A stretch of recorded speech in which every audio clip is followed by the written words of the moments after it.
Live. Are we live? Looking live. You can see things are a little different, and we'll give everybody a few minutes to join us, but it is SFMF Live Sunday afternoon or early evening because we're in SoCal. I told y'all we're in SoCal this weekend, and we are. Production team. You see I have one of the production team members right here on camera getting ready to drill it with some questions. Let's go. We'll give everybody a few minutes to join us. Can we get a sound check? What I don't have, I'm not looking at the monitor, so I have someone next to me looking at the monitor, so she will be reading the comments. And think of some questions. If anybody saw the community post, get your questions ready for a dependent that was born into the Marine Corps. So get ready to ask your questions, especially those of you family members or anyone getting ready to go in the Marine Corps, or those of you in the Marine Corps now that are getting ready to have some kids, because it's a different lifestyle. The active duty member chooses that lifestyle. Their dependents, their spouse, they kind of choose it, but the kids don't, right? They don't. She didn't choose to be a dependent her whole life. She didn't choose the thug life. She didn't choose the thug life. The thug life chose her. So get ready to ask some questions on what it's like and any regrets on anything that she's come across, encountered over her entire high school years, grade school years and high school.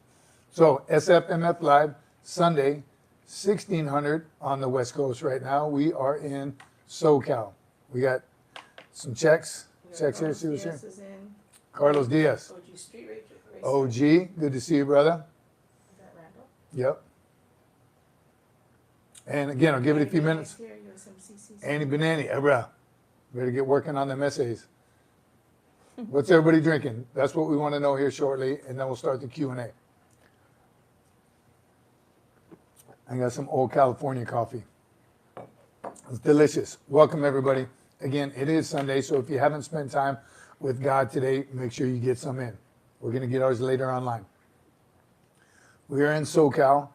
We planned on, and that's why we didn't actually confirm anything for a meetup, because as much as we'd love to, we had an outdoor venue selected, but you know it's triple digits, and it's like Arizona here in Southern California right now. Too hot for any kind of meetup. But we're in the area. This is, again, those of you who have been with us for a while, my mother-in-law passed July 17th. In her culture, she's Buddhist, she's Japanese. In the culture, they have a celebration of life 49 days later. So that's why we all met up back here again in Southern California. We're celebrating that, her life. And this is where she ascends, right? She makes another level into her world. So God bless her. This is why we're meeting on this weekend. This is why we're back in Southern California. Jarhead's here. He's drinking Coors Light. Coors Light, Jarhead. So today is special for that reason. And again, look, we got number 1 on. Yes, where's the other 2, 3, 4, and 5? 3 was on. Everybody remembers Sergeant Cece. Now we have the number 1, Cece. Are you number 1? Yes. Yes. Don't forget it. Don't forget it. And you'll be able to ask her anything you want. Of course, yeah. Her mother's here, so you want to be careful what you ask her. But she's going to be live with us. She's live with us now. We'll let her speak in a minute. We're still giving everybody a little bit of time to join us. So who else has joined us on? I see a question already. Carrie Marie Potts is here. Bryce Wilborg. Carrie Marie Potts, Bryce Wilborg. Gary Morton's here. Gary Morton. Is from Victoria, British Columbia. British Columbia. Good to see you, brother. Here on Bifidum. All right, as you can tell, I'm not looking at the monitor because we are I'm not in my studio right now, which is good. Any climb in place, adapt and overcome. That's what we're doing right now. So good to see everyone. Those of you just joining right now, we have a special guest. Hiram asked, well, okay, you said Czech, which has traditionally been an Army and Air Corps, later Air Force. Does the Navy and the Marines solely use aye or Roger instead of right? Not to confuse. Okay, so if I'm hearing the question right, do the Marines use aye aye when we acknowledge a statement or acknowledge somebody? Answer that question is yes, we do. So in boot camp, you'll hear this a lot. When you're talking to a recruit and you say, "Come here, recruit, what are you doing?" And the recruit says, "Sir," because that's our automatic response. The correct response is yes, sir, no, sir, or aye, aye, sir. So yes, naval terminology, Marines use aye, aye, sir. East Coasters, Parris Island, they seem to say it real fast. Aye, sir. I think they take out one of the ayes. It's just one. San Diego says aye, aye, sir. Parris Island seems to say aye, sir. Aye, sir. Yes, sir. Is that still true? Where are the Parris Island Marines at? But yes, we do. Aye, aye, sir.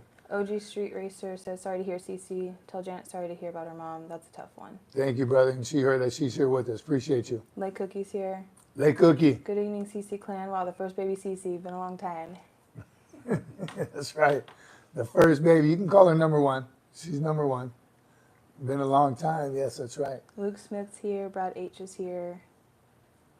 Comrade Plankton asked, do you want to hear some true local stories that are scary and creepy? No, thanks. No. No. Local, in this local area, Southern California? No, but we do want to talk about they do a month of the dependent. We like to celebrate the dependents all year long. And here's why. And I've talked about it on a few shows because that's how strongly I feel about it. Not that they don't get enough credit, but unless you've been a dependent child of a active duty military member, you got no idea what it's like. And I didn't know anything about it. My parents weren't in the military. But I remember one time through high school, freshman or sophomore, this really cool girl showed up at our high school. We're like, oh, someone new. She was cool. We had fun. And next thing we know, she was moving. We're like, well, you just got here. Where? She's like, well, my dad's Air Force, and we move all over the country. It's like, wow, I had no idea. Thinking that kind of sucks. You haven't been here that long. You make friends and you got to leave. She's like, that's been my whole life. Then later on, having kids and seeing them go through it, sometimes it is pretty painful. And we think they just made friends. This was before technology when number one was born. So you didn't have the same social media stuff as they do now. So I got to believe now it's not as tough as it was back then.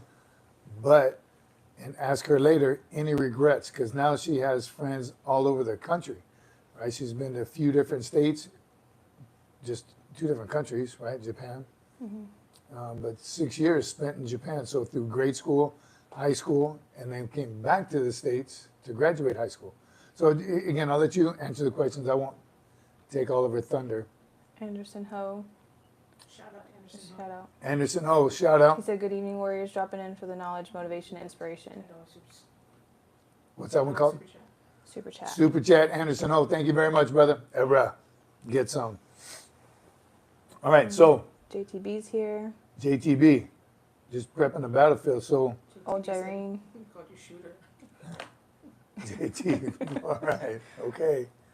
I'm not going to tell that story again. Did shoot expert that day, though, Old out of Jyrene anger. Old Jyrene reporting for the live stream. Perdomo and Miller on hand, Sergeant Major. I don't know what Perdomo is. Perdomo? Is that a drink? Perdomo and Miller? That's what you're drinking? Am I reading that right? He said, "Hoorah." Ever. All right, once again, if you're just joining us, special guest. Big O's here. Big O. There we go. Big O. And you know Big O's going to ask some questions. Put you on the spot. We'll see how she does with Big O asking questions. All right. I'm ready to open it up. Chris 031111, Semper Fi, brother. 0311, Semper Fi. In blazing hot Southern California. Yes, it is unusually hot. It hasn't been that long since we've been here, but it is crazy hot right now. Nothing like Arizona where triple digits is the norm, but it is hot. Something to definitely get used to. Spend our whole life here. Perdomo is a fine cigar. Miller is a runner-up to Coors. All right. Coors or Coors Light? Your old school Coors? Those are hard to find. Coors Light seem to take over. A lot of people call it piss water. Is that In fact, we like Coors Light. You've heard that before? How about Miller High Life? That's like the original bottle from, whatever. We're drinking, I'm drinking coffee. What are you drinking? You don't even have a drink. No. Nope. Thank you, what? All right. Let's open it up. What kind of questions do you have? You see that big K behind us, so we are in Kimi's house. Kimi Coco Puff's house. The Papa Smurf OG's here, checking in from NYC. Salute to you, Sergeant Major, and to CC. Thank you for your Hurrah. service as well, Ra. Awesome, thank you. Let's do it. You ready? Yeah. Okay, and when I tell the story, when I do talk about our dependents and how many schools Thanks. they went to, I think I tell a story like you've been to like 11 different schools in 12 years. I don't know if I've been embellishing over the years, but do you think you've been to 11 schools? Obviously, high school was 2 different ones, so freshman and sophomore, and then junior, senior. Yeah, I don't think that can't be. Brian has a question. Oh, Brian asks, Kimi, what was the hardest part about being a dependent?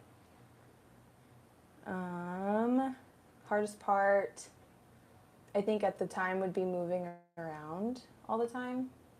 But looking back now, I realize that it was the best thing that we did, the most fun. Because I tell people, I lived in Japan for 6 years. I lived in Okinawa, and they think that's the coolest thing ever. And to me, it's just kind of like, well, it's just where I lived. Yeah. But at the time, it was hard to get uprooted from friends and what I knew. One time to go to Japan, and then when we left Okinawa to come back here, that was super tough too, just because it was high school. And then, although Okinawa is small, even on Okinawa, I worked in 3 different units while we were there. So we moved on the island 4 times. Right? We lived off base, we lived on base. Yeah, 4 times in 6 years. 4 times in 6 years we moved. Again, same geographic location, but neighbors changed. But of course, your friends, I guess, pretty much stayed the same. Yeah, sports helped. Yeah. Soccer helped to have a community of soccer. Just that was consistent, which was Year round too in Okinawa. Soccer is year round for adults and for kids. Yeah, they go crazy with soccer. So moving was the hardest part. What else? What else you got on there? Hiram said, speaking on Japanese culture, he celebrated Obon Festival during the anti-Karoshi hypothetical planned response. Does use a Japanese word meaning? I'm not too sure. Someone's asking what SFMF is, Jesse James. Jesse James, SFMF. Well, Semper Fi, my friend, of course. Hang out, Jesse. You'll learn what it means as we go along. But welcome. If this is your first time here, welcome. Like and subscribe. Nobody said they hit the like and subscribe button yet? Hurrah. Somebody's asking, did you go to Hokkaido? Hokkaido. Oh, no. Well, I went to mainland Japan a couple times. Traveling for sports? For sports, yeah. But most of the time was just Okinawa. I don't remember. I don't think it was Hokkaido. How different has Okinawa changed from a child and being stationed during your service time? Have you been back since? I went back after we PCS'd from there. I went right to 2-5 at Retreat Hell and immediately went on the Mew. So a few months later, I was right back in Okinawa. Loved it. Family wasn't too happy because they missed Okinawa already. I still had friends there. I had a car to drive around. I was a first sergeant on a Mew, so I had the freedom to go to all the places that we knew to eat. So I enjoyed it, but we haven't been back since. Yeah, I haven't. I know. Ellie has, or no? That was mainland. She went to I mainland. haven't been back. I think I would appreciate it differently now as an adult than I think as a kid. I had no idea no idea how cool it was to live in Japan, to live in Okinawa. Because looking back with the culture and the food and stuff that I just definitely took for granted, because not knowing any other way. And we did try to experience on and off base as much as possible. Again, we lived off base. different. Again, we're on 3 different bases, right? Worked on No. Hanson, Oh, you worked on different bases. We only lived on 2 different bases. Foster, Kishaba and Kashaba? Courtney. and Courtney. Yeah. It was Kashaba. But we moved 4 times. So we're 2 times on base and 2 times off base, which was really cool to experience the culture. Salty's here. Salty Saxy, good to see you, brother. Somebody said, was housing safe in Oki and cheap? I don't know about cheap. I didn't have to pay rent. But it was safe. I remember playing outside, walking to the park, going to the bus stop, getting picked up for a 45-minute bus ride to Leicester from Courtney. Yeah, I would from definitely middle say it's much safer than the mainland, and I hope it is still now today, but yeah, our kids played outside all the time. We didn't worry about a thing.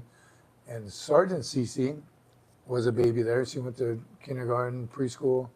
By the time she was in 2nd grade, she was walking to school as a 2nd grader off base. Right? She had to go through the gate to get to her Japanese school. So yes, much safer. Again, I'd like to believe it still is. I hope it is anyway. Menachem asking, or he's here, he says, "Hey Sergeant Major, who's your guest?" Menachem, again, and anyone else just joining us, Semper Fi, my friends, God bless you all on this Sunday. And we do have a special guest. This is CC number 1, or Kimi Kimi Cocoa Puffs. You might have seen her on the show a couple times. This is number 1, and we're asking her questions. You can ask whatever you want, Doc's knowing here. that her mother's here. Doc Holiday's here. We're talking about being independent.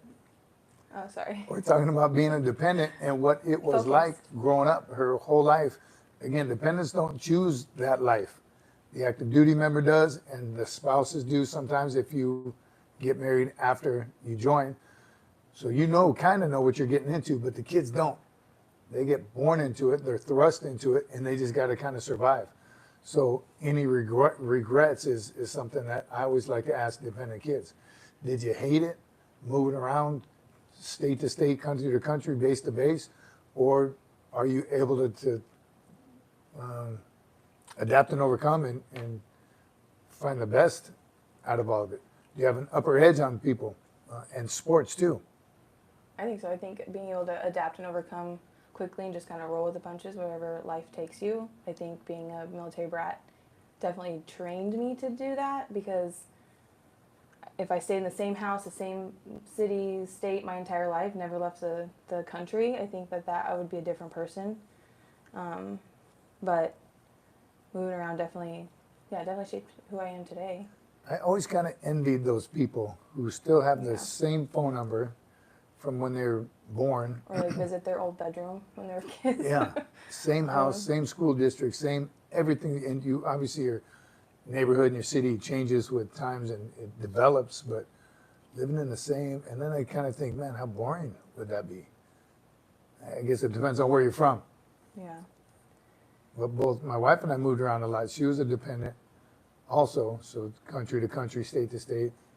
And I was all around California moving around, but never in one house more than, I don't even know, 4 or 5 years.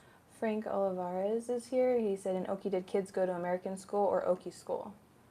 Great question. We went to American school on base. It was us versus the Air Force kids. Yeah. Great rivalry there with Kadena Air Force Base. Yeah. They had a high school, and Foster had the Marine High School. Yeah. Kashaba. Doc Holiday just super chatted. $20. Thanks. Doc Holiday. Thank you. Hurrah. Thank you, brother. Hoorah, Devil Dogs. Elementary school, I mentioned our third daughter, she did go to school off campus or off base.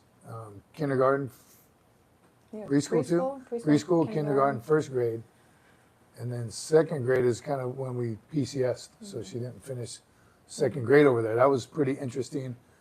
Nobody spoke English, and it was hard as I didn't speak Japanese, so the communication was pretty tough. My family kind of was understanding it a lot more than I did. And then she learned how to speak fluent, I guess, for a 2nd grader. Mm-hmm. But she could. They didn't speak English in the schools at all.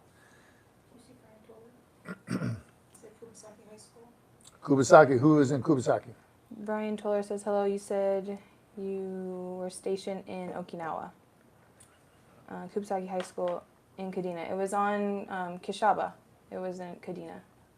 Yes, That Kubasaki was on Kishaba. Mm-hmm. What was Kadena? Kadena It was just on called Kadena High School. Yeah, on Kadena. On Kadena, the Air Yeah. Force Base. Yeah. Yeah. But the difference being, even with sports.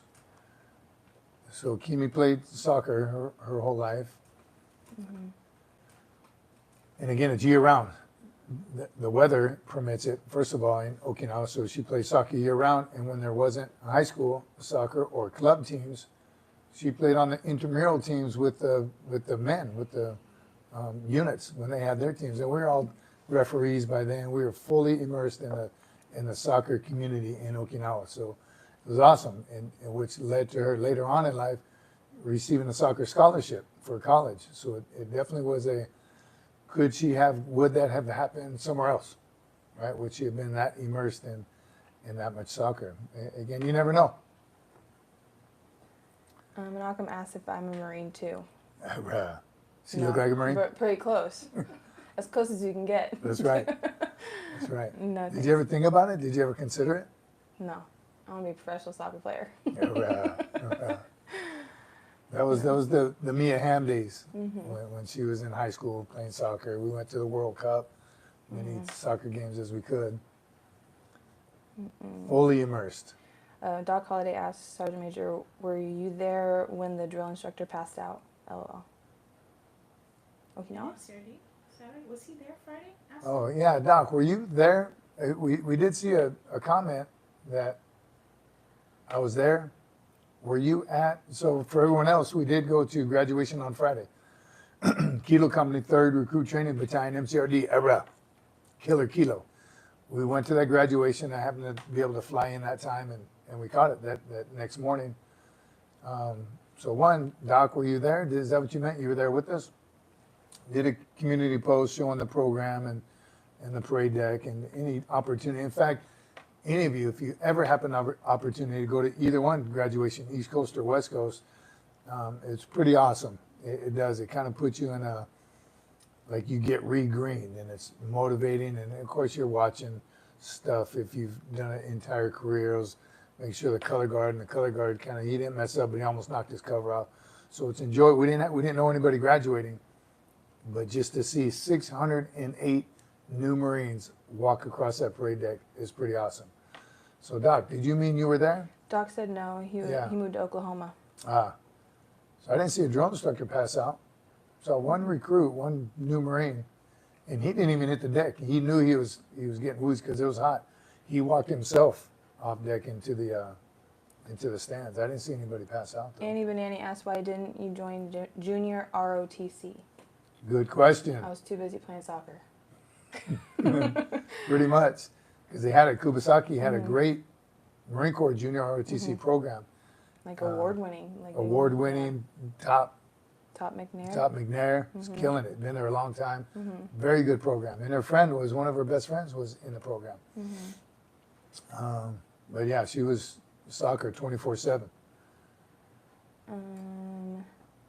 Annie. Michael's Drones is here. Michael's Drones, RCs and knives. Semper Fi, my friends. Sorry. I can't see. I just need that tone more. Sorry. Okay. Doc Holly said, I saw a post last week about a drill instructor passed out because of the heat. Wouldn't doubt it. Yeah, don't doubt it It's at staying all. hot. And especially on that. Green straight to. Oh yeah, we saw the Marine changing the flag, weather condition flag. It was green all morning when we got there. He didn't go to any other color. He went right to black. So it got hot quick. Menachem said, Kimi, are you generally behind the camera? Sometimes. All over. I'm watching. Always watching you.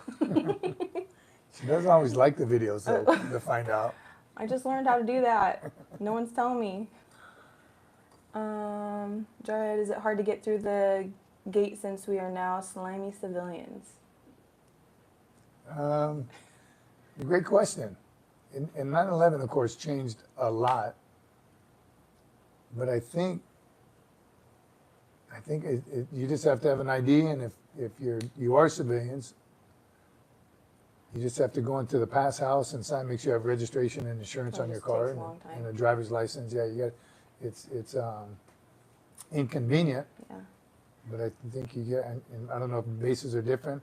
I'm guessing graduation at MCRD, they're not gonna make the families of 600 Marines get out of their vehicle and sign on. So I think that's probably something predetermined. If you're coming to graduation, send us this, your license, registration, some form of ID, and sure they got a system by now. Yeah.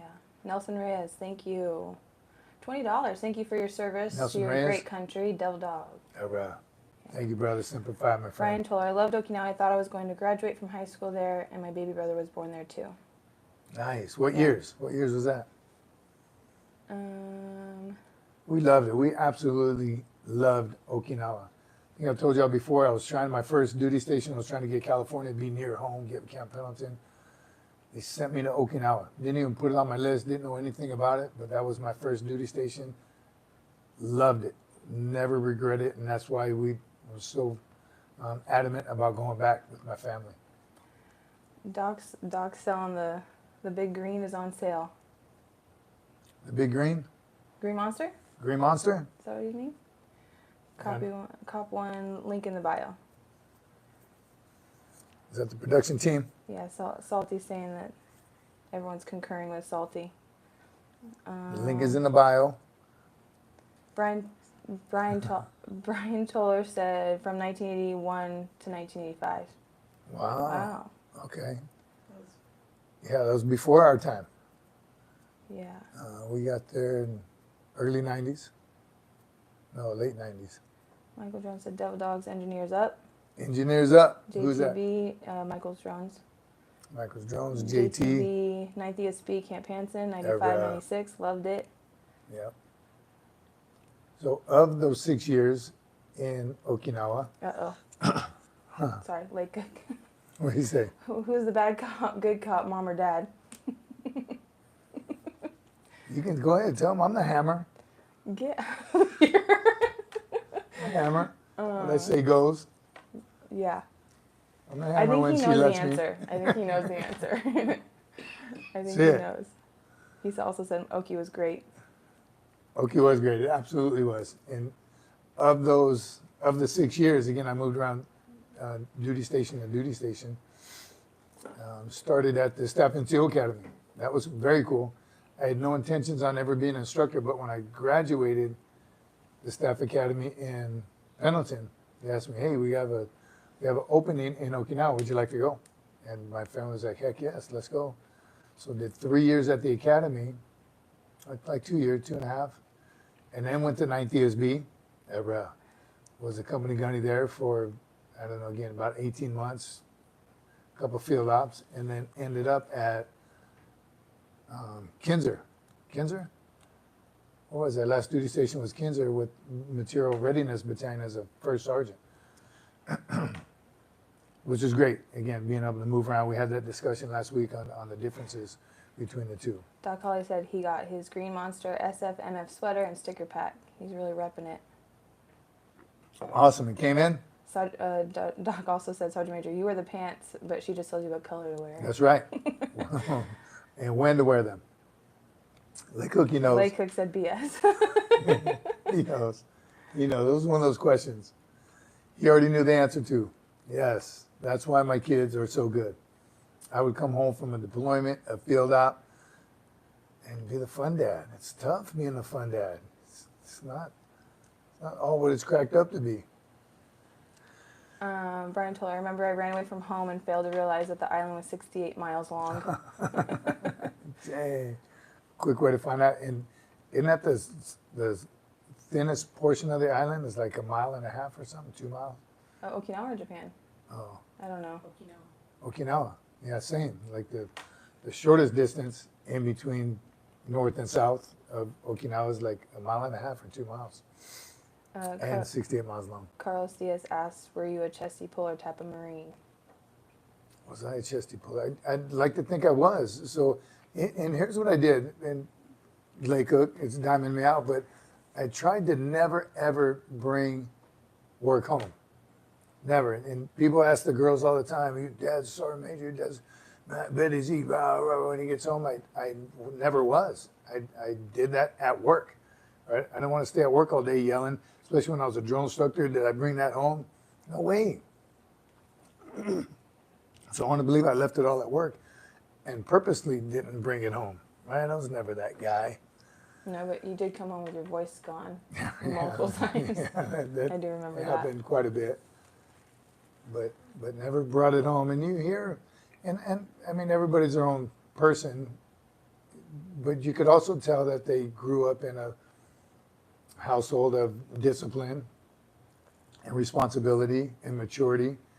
Right? When I see kids nowadays, and man, how can that kid talk to his mother like that, or her mother? I can't believe that they would, and it just never happened. Man, if my kids were ever to do something like that, then I'd think back, my kids wouldn't even do something like that because they know better. And again, it's not because I was a hammer. Somebody in the house might have been, but it's just common decency and respect. I think Jared's here. Doc Holly's asking if 420's here. I Am Aviation asks, is leadership a big part of getting accepted into the Naval Academy? Yes, great question. Is leadership a big factor in getting accepted into the Naval Academy? I think 100%. And physical fitness, but yes, definitely leadership. So if you're trying to get, if you are, sounds like you might be a high school student, you're trying to get into one of the service academies, to include Naval Academy, West Point, just an NROTC scholarship. And it sounds like I know what I'm talking about, but I only recently learned that because another one of our kids is applying for all that stuff right now. So we're learning. And yes, leadership is definitely a major factor in it, but you have to be able to write that in an essay for your recommendation to get accepted into it. But 100%, yes, leadership. Jared said, I threw my wife a pair of pants and told her to put them on. She said she said they don't fit me, so I said, that's right, I wear the pants in the family. Yes, yes, I tried that once. And now I wear shorts. Didn't work. It's pretty funny, pretty bold. I wonder if your wife has the same story. We know who wears the pants. She wears the pants, I wear the camis. Carl Green's here. Carl Green, good to see you, brother. No captain's mask, please. Taking care of business, number 5, Sergeant Major. Understood. You can get your 22 later. Burpees or push-ups, up to you. Emmy's asking for the gun show. What's up, Emmy? Emmy's on there? You want to see the gun show? Let's go. Is she really? Is this Emmy? Come on, let's do it. No. Come on. No. 100% of the time she's flashing her guns. Now she doesn't want to show her guns? No way, Jose. All right. Wait, that's our Emmy? Is that our Emmy? Emmy. I don't know. Identify yourself, Emmy. Identify yourself, Emmy. What's her screen name? She's got something funny. Clever. Jared said he currently lives in the garage, but it has nothing to do with the pants. Perfect. More questions about being a dependent. Let's get a good, solid answer. A question. For again, some of you getting ready to have kids. Something you got to keep in the back of your mind. And the whole, I'm telling you, it caused some heated discussions at times. Because also when I would come back from the field, tired, hungry, just wanting to go to sleep, get something to eat and go to sleep. And for my spouse, it was like, finally she gets a break. But wait a minute, I'm tired, I need a break. So there's definitely some communication has to happen, because I come home after 7-8 month deployment, whatever it is, after being gone a long time. She now has systems in place of house cleaning time and chores and bedtime and food time and chow and all those things. And I come in after being gone so long, and I want to do it. Not just I want to do it my way, but I guess I just want to do it. No rules. No rules, right? Again, I've been gone for so long. I miss my kids, they miss me, so it's just playtime when I come home. But there are responsibilities that she has developed a system for all of it. So active duty members don't come home and ruin the process already in place. You got to conform to it going, but you gotta respect it. You got to respect it. Knowing that, again, because she's going to have to, he or she's going to have to do it again once you leave again. So don't come home and disrupt everything and then leave again, which I may have done once or twice. But respect the system. It's not easy. Big O asked Kimi, what duty station did you like the best? Ooh, good one. That is a good one. I think at the time, each duty station that I was at, I really liked because I learned to really like it. But looking back, I think Okinawa was the best one, just because it was so different, and I didn't know that I'd probably never go back again. Yeah. I never live there easily again. But I met some of my best friends in Okinawa that we keep in touch today still. And I think as adults, that's hard to do, like so many years later. But I don't really remember. That one just sticks out in my brain so Plus prevalent. what age you're Yeah. at when you're there. So you were the oldest, so I wonder if That was the first duty station we lived on as a base, because when we were at Camp Pendleton, we were out of town, yeah. right? I think it was the most military it felt was in Yeah. Okinawa, the most Marine Corps, because it was so different culturally that you live here at Camp Pendleton, you go off base, it feels like Camp Yeah. Pendleton kind of. Yeah. Whereas Okinawa was like a completely 180 of on base to off base. It was two completely different things. So I think it just made it was a bigger impact. And most things we did was associated to the military. Yeah. Like someone mentioned the festivals, we go to the Okinawa festivals, but they're on base. So still the base life, tons of entertainment. And with our youngest at the time, when she was in the Japanese school, that helped doing that cultural type stuff. But then we go home right back on base. So yeah, more base stuff. And I got to think it's probably still that way today. All right, somebody mentioned Oki Fest.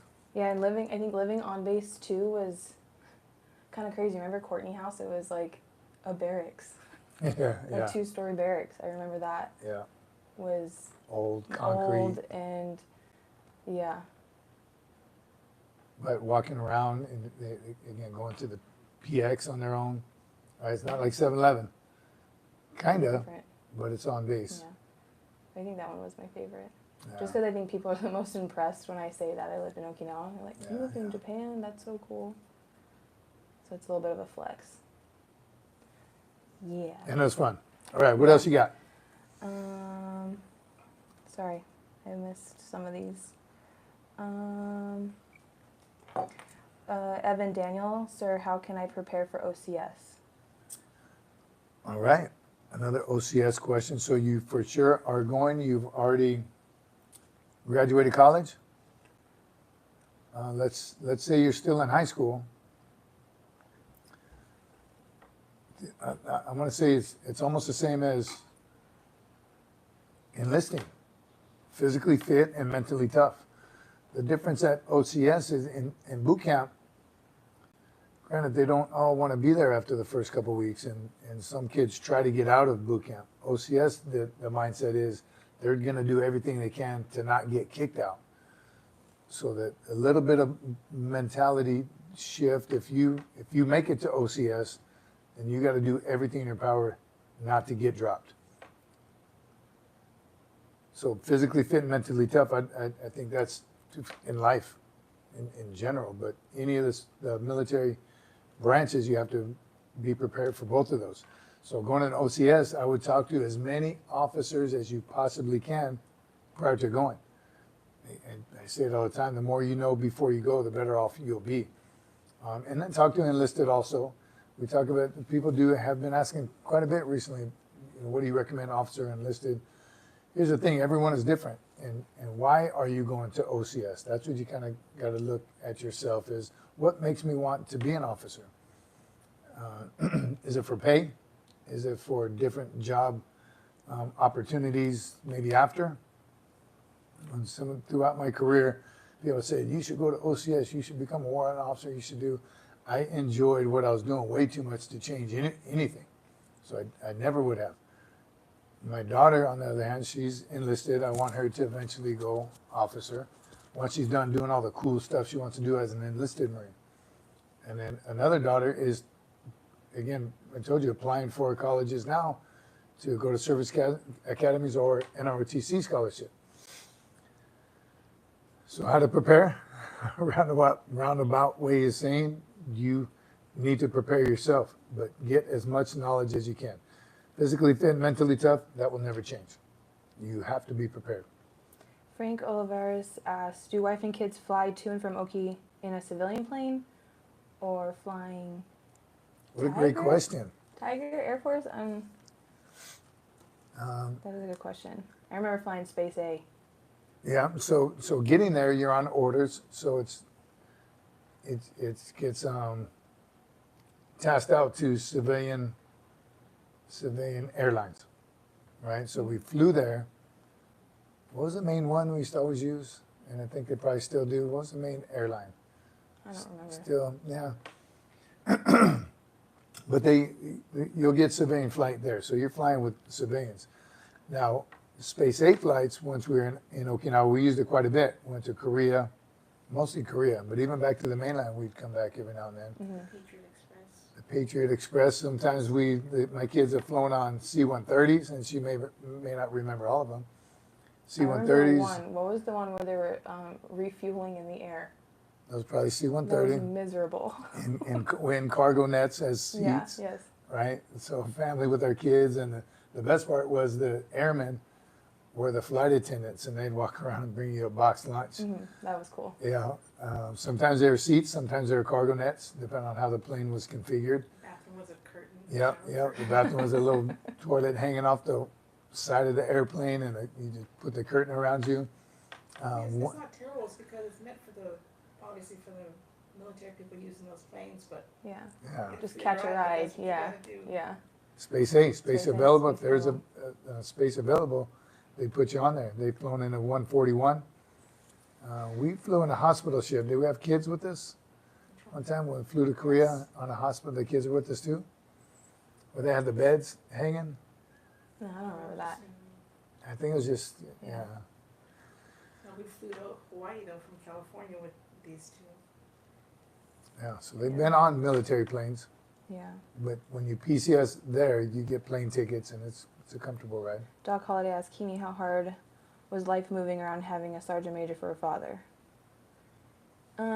Moving around was hard in the moment. It always is. I think picking up and going. Yeah. It's hard for anybody, military, non-military. It's just a change is always hard.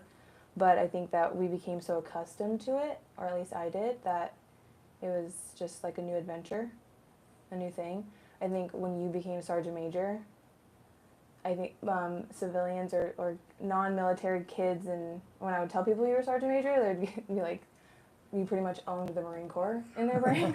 Well, of course I And did. then it was just like, oh, sergeant major, that must be like the highest of the high, which is in some aspect, but I was in high school when you got sergeant major, or No, when we came back, here in California.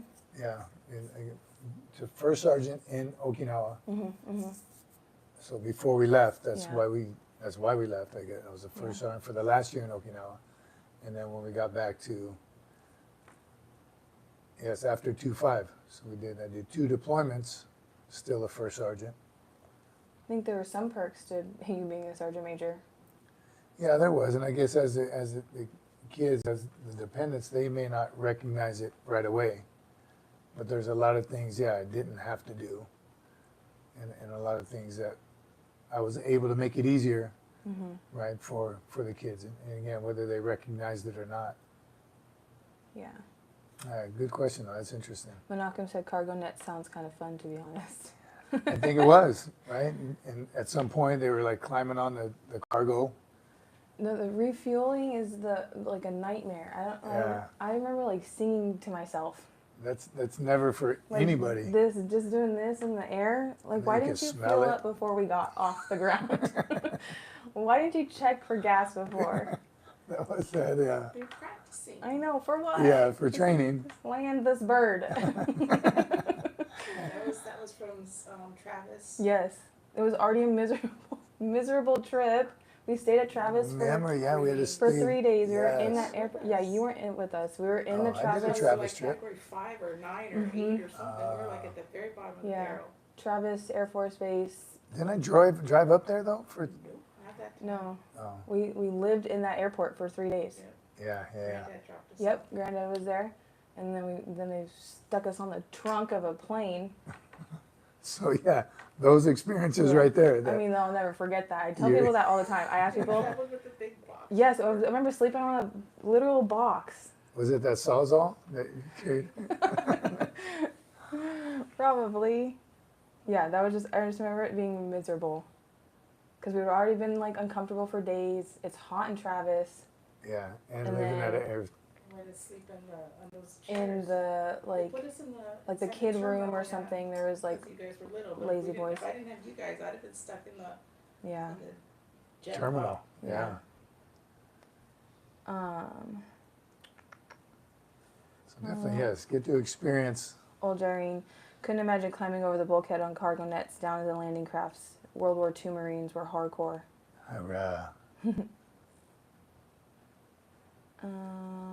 Definitely a different experience that your average civilian kids may never experience. Yeah, but Space A, I remember, I think you were pretty higher in rank that I remember, so we never really had to wait. We never really got kicked off Space A, except for that one time, like he wasn't with us. I remember every time we flew, you were with us, and we Yeah. just It always, didn't matter his rank though. oh, I thought it mattered. The rank Oh, didn't you're matter. just active duty, not active duty. Yeah, Right, yeah. What Oh. category we were. Yeah. Or if You I was get on leave. EML leave once Yeah, a yeah. year or whatever. See, and I didn't understand that as a We Yeah. should do 12-year-old. a video on Space A. The only Yeah. thing that benefits as a sergeant major is, and I couldn't wait to finally get it, when you do land somewhere on Space A, excuse me, they let before anybody gets up, they say, all right, all E9s and 06s, everyone stay seated while the E9s and 06s depart the plane, deplane first. And I think we only flew one time, right, Space A, but that was the only difference. Sergeant stacking. Semper Fi, Sergeant Major, thank you for your service, 10 years active duty Marine here. URAH. Semper Fi, brother. Welcome to the channel, welcome to the club. 10 years. You're moving up, brother. 10 more. Halfway there. Halfway there. Do not get out before you hit retirement. Doc said, I'm so sorry. Doc said, I have a 14-year-old daughter making the move from California to Oklahoma. Do you have any advice on how to adjust for her? It's you. I think that's JROTC. JROTC. Sorry. She's doing the YMCA back there. I don't know what she's doing. These Um, guys. Oh, okay, sorry. JROTC. Well, I'm not the one to speak on that because Yeah. that wasn't my forte. Sports was mine, and I think just being a little outgoing and just making friends that way. 14 though was when I moved. It's tough. Yeah, 14. Or no, I moved back from Okinawa to Japan when I was 15, I think. But 14, it's right at that high school. Yeah, freshman Yeah, year. yeah. So it's tough to start a new high school, a new place, and a culture shock. That's a huge culture shock. California, Oklahoma is way different, but I think she's already going to be outside her comfort zone. So just kind of roll with it and kind of accept it as it is because it's happening. You have no choice. Adapt and overcome. Yeah. Definitely persevere. But also keeping in touch. Nowadays, I remember when we moved to Okinawa the first time. Now keeping in touch with friends here in California for her is going to be so much easier. Texting, Instagram, all the social media platforms that we have now. But back in the day, way back in the day, I remember when we moved from California to Okinawa, and instant messenger. This is gonna date me. I remember typing on instant messenger, talking to my friends that I just left in California, Yeah. and tripping out because I'm like, right now they're talking on the computer, they're typing on a computer right now, talking to me. I'm texting them, or not texting because that wasn't even a thing. I don't even think I Yeah. knew what texting was back then. But I remember like just keeping in touch with those friends to just help with those experiences, to like give them updates obviously it'll be a lot quicker. She could do it instantaneously. Yeah, yeah. Nowadays, back in the day, I was writing letters, sending cutesy little mail to my friends, that little Japanese things, just to keep in touch to help me process. And then eventually it kind of fades out. But I still keep in touch with my elementary school friends that I went to here in California, middle school friends, soccer friends. I think that's what being a military brat is. We, like you said earlier, have friends all over the country, all over the world. And we don't talk every day, but I know that I could reach out if I needed to. Or if I was in New York, I knew I could talk to this person because they're there or whatever. I hope that helped. I hope that's Yeah, and that is tough, and everyone is going to have a different experience, but I think it makes you stronger. Not that kids that stay in one geographical location their whole life aren't as strong, but definitely it makes life interesting, right? And then you look at it like this: high school is such a short period of your life, and you realize that when you get older. But still, you want to make the best of it while you're doing it, and don't dwell on and they never did that. I don't think our kids ever did that. Oh God, we got to move again. They weren't ready, and they weren't motivated to again pack everything up and move and start all over again. But it became to a point where, all right, let's take this on full speed ahead. I mean, there's no changing it. The difference is, so our younger kids don't have that same experience because they did grow up in the same elementary school, middle school, without moving. So it is for us as parents to see the difference in the kids, ones that did move around their entire school years, and then the younger set of kids have not. So the first time we did move with them, they're like, wait a minute, why are we moving? And the older ones are like, you keep your mouth shut, you'll move whenever your parents tell you you're moving, and you'll adjust. So it's, you've experienced both, right? When your sister says, why we gotta move? Yeah, Doc said that she's currently in cheer, so that's going to help. Annie had some good advice. Oh, good. Monocamas, what years were you in Okinawa? 99 to 06. My first time 05. was there is like 05. 86, 87. Yeah, 05. Jared asked serious question. Do you ever use your dad's sergeant major status as a threat? And don't lie. That's a good question. I don't think I had to. Everyone knew already that he was sergeant major. Yeah.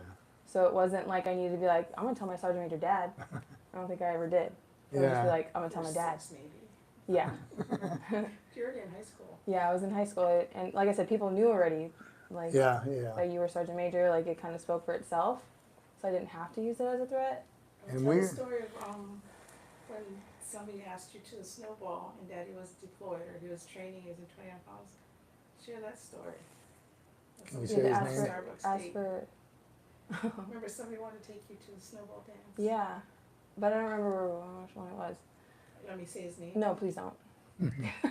God no. So I get a call on my cell phone. Yeah, I you was know in the this. field, 29 pounds. Kimi was Here you go, Doc. junior or a senior? Junior? I think it was junior. Yeah. So I get a call on my cell phone in the Sophomore. I field. think it was sophomore year. Sophomore year. No. Yeah, Yes. it was. Because she was, Yeah. it was like the first boy that wanted to. And he take you to a introduced series. himself. He said, he might even call me Sergeant Major. Hello, Sergeant Major, this think is. so. He did. Yeah. He said, I'm calling because I want to ask your daughter Kimi to To a good family. click, and I hung up on him. Right, this is my firstborn, a boy who was wanting to take her out on a date. I wasn't prepared for that. I thought I was. I didn't know what to expect. And he called right back, and I literally was, I think, on the floorboard of a Humvee. We were doing some kind of, and I was freezing and whatever. So he called back, and I told him just that, I'm in the field right now. You out of your damn mind.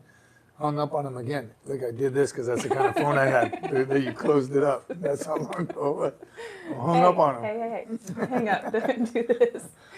So he eventually called back a day or two later. And again, I'm calling to ask your permission if I can ask your daughter to a snowball dance. And I told him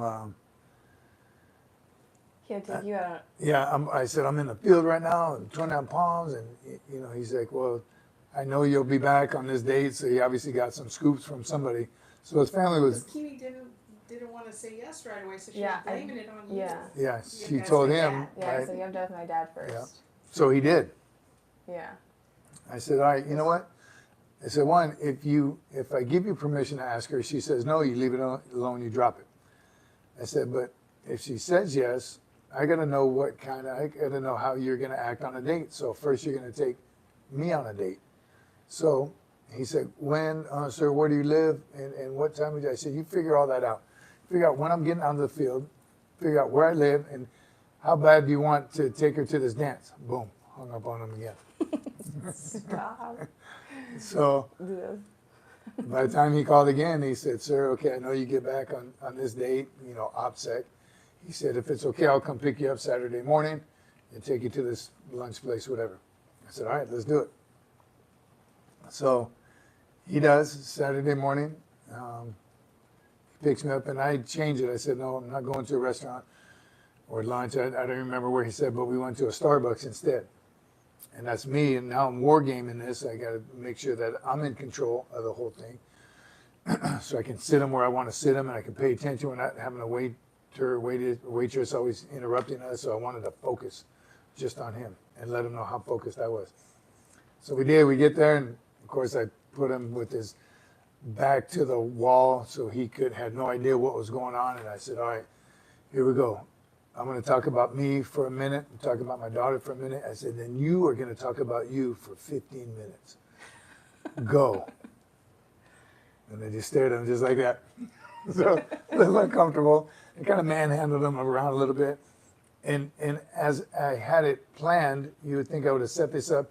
I didn't, but while all this was going on, a bum walks in, a homeless person walks in, dirty, smelly, goes up to the counters he didn't see any of it because one, he might have been a little nervous at the time. And I had his back to the door so he couldn't see any of it. And then they end up kicking the homeless person out and they kind of had to shoo him out back on the street. And I said, wait a minute, stop, wait. How am I going to trust my daughter with you when you just let a homeless person come in here? You didn't even see them come in. Why would you sit with your back to the door? First of all, how are you going to pretend it just went off on him? And he's like, oh, sir, he's obviously nervous, and kind of put him in that spot. But great kid. He did very well. Even there was no way I was going to allow him or let him think that he did well. And I said, all right, you can ask her again. If she says no, that's it. Leave it alone. But he asked her, and he did this. You explain how he asked you, because that was pretty slick. Right, the puzzle pieces. Gosh, it's so embarrassing. It was good. Tell it. He came he came to each one of my or had a security guard come to each one of my classes that day and had a rose and puzzle pieces that I had to put together, and then at the end it said meet me here at the gym or something. And then he asked me, see, I didn't know this all happened beforehand. Because so she was still using me. Yeah, I was using no. his and his excuse to say no. And he asked me, and I was like, I can't wait till he stop talking so I could tell him I'm going to ask. You have to ask my dad first. He was like, I already did. And I was like, oh, then I guess yeah. Let's go. Well, that was after you called me and I said, did he call you? Yes, because as did you each say yes? class, yes, Yeah. yes. I didn't call you guys. I think after. You called me and said, what did you say to him? Yes, after I had already said yes. Yeah. When she picked me up. Yeah. I was like, what did you guys do? She's like, oh, you have something? What did you get today? I'm like, oh, you guys knew exactly. Yeah. So sneaky. I knew none of that beforehand, and I was using you guys as an excuse. You have to ask my parents. You have to ask my dad. And he's like, I already did. And I was like, oh, okay. Okay, wait, but then explain how great your night was that night at the dance when you couldn't shake and was like, King, no ooch. Yeah, he was like, are you hungry? Yeah. Are you thirsty? Are you hot? He would Are you not cold? leave me alone. Yeah, he was on me like white on rice. He just was follow me everywhere. I was he was on duty. is what he was. He wasn't enjoying time. I couldn't do anything or taking pictures. Yeah, it was. Because Daddy's scared that. Yeah. So here's I had rules by then. I kind of figured it out. I said, okay. She said, yes, you're going, but here's how it's going to happen. Everyone's going to meet at our house to get ready. And during the night, she better not be hot, cold, tired, hungry, thirsty. You better make sure you take care of her. And, you know, the basic rules, if you touch her, I touch you. You hurt her, I hurt you. And you better be home before whatever time I say. So I guess that's what happened throughout the night. He said, are you hungry? Are you thirsty? Yeah. Yes. And then, Bugged. and then even when they came home, come on in, have a seat. So that was uncomfortable for them too. We stayed at the house just a little bit longer because you don't just drop her off and leave. I want to get to know him a little better myself. So it was good. Yeah, Annie Banani wants to know, why didn't you continue this with the rest of your daughters? So funny. So Break the first one. yeah, word got out. Yeah. Word got out, and there was even parents, like at a next soccer game or something, parents say, hey, I heard what you did with, oh my God, I'm doing that too, I'm using that. There was even a woman I met that added that as a chapter to her book. I don't remember the full story, but she's like, oh my God, it's the greatest story I've ever heard. Can I write about it in a book that I'm writing? Yeah, that was the rumor around school. Was Yeah. If you want to date Kimi, you have to take her dad out to Starbucks first. And even that Starbucks was named after, oh, that's the one. That's the one right there. We just drove by. We just drove by. He's like, oh, that's the Starbucks. I was like, is that the one? Lay Cook said, way less radical than my first time dealing with such a question. That's why you are Sergeant Major. Well, I'm telling you, and it all came to me. I had no idea what I was going to do. I knew that day would come. You But, only had 15, 16 years to figure that out. yeah, but still, I wasn't prepared for it. Like I was just as nervous as him. I'll never tell him that. Yeah. But I was winging it, and then I finally got, okay, yes, this is different. Everyone's So- giving you props. Malcolm, wow, great story. Arshai Shoemaker, that's excellent. Jared said, I'm not near that slick or creative, LOL. Tristan Thomas, that boy went through hell, so he knew he had to do the puzzle thing, so you couldn't say no. Noah, that's an awesome story, Sergeant Major. Frank, is he still around? We're still friends. Yeah, we're still friends. Menachem, he felt compelled to take care of you, yes. Compelled, I don't know if forced wasn't a better word. Jared said, aren't dads the greatest? Shoemaker, Frank, Semper Fi brother. Shoemaker, I think I said that right today. Schumacher. Oh, Mocker, my bad. I don't know. Oh. Dang, I'm sorry. Menachem's out of here. He said, I gotta go, guys. Good night. Great story. Menachem, good to see you, brother. Thanks for stopping by. Mick Junkins here. John McJunkin. Finally got my live stream notification. Hello, everyone. Good evening, Sergeant Major, and to you, Sergeant. Is it- Oh. Is it because we're an hour early. earlier? I think I mentioned it.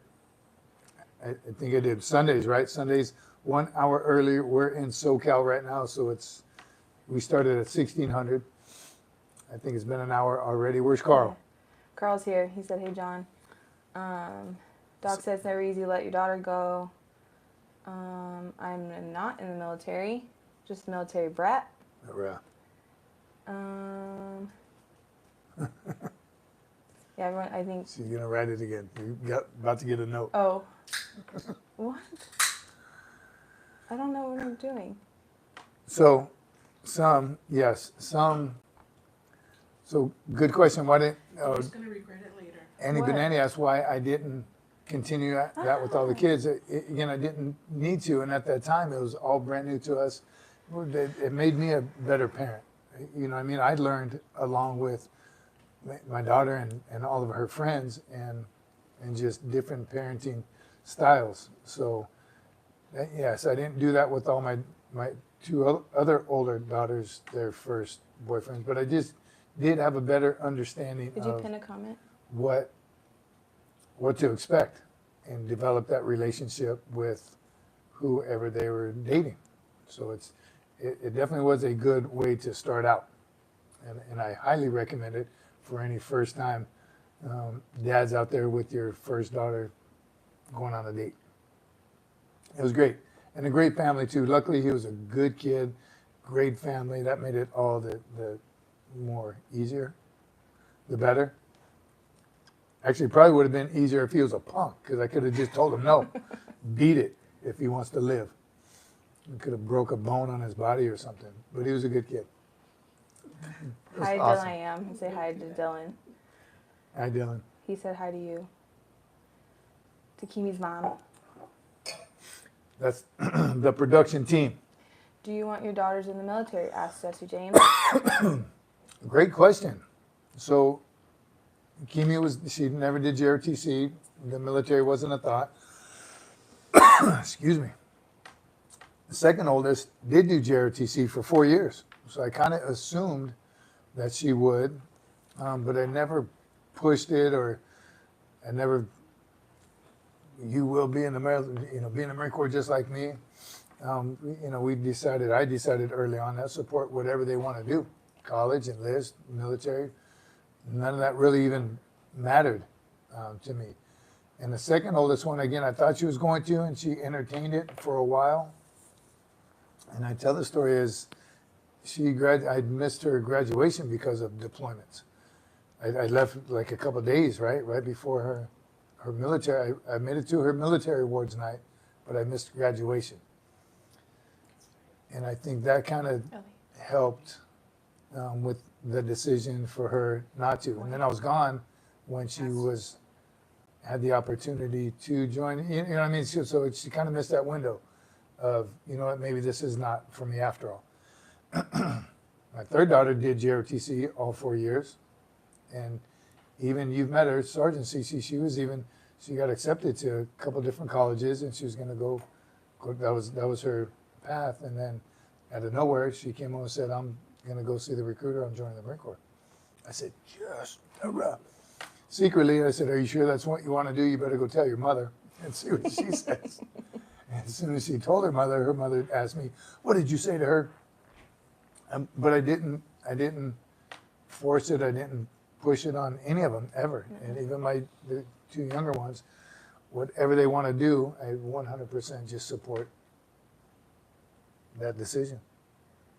Jared said, my only daughter's 9, but all her schoolmates are afraid of me. I open carry in town, so when we run into our buddies, they see me. So here's a tip. That was Jared? Mm-hmm. Be present, Dad. Just be there. So like Kimi just said, everyone kind of knew. She didn't have to say, my dad's Sergeant Major, and he will beat you and your dad up. Because everyone just knew. But just being there. She was into sports. We went to as many games.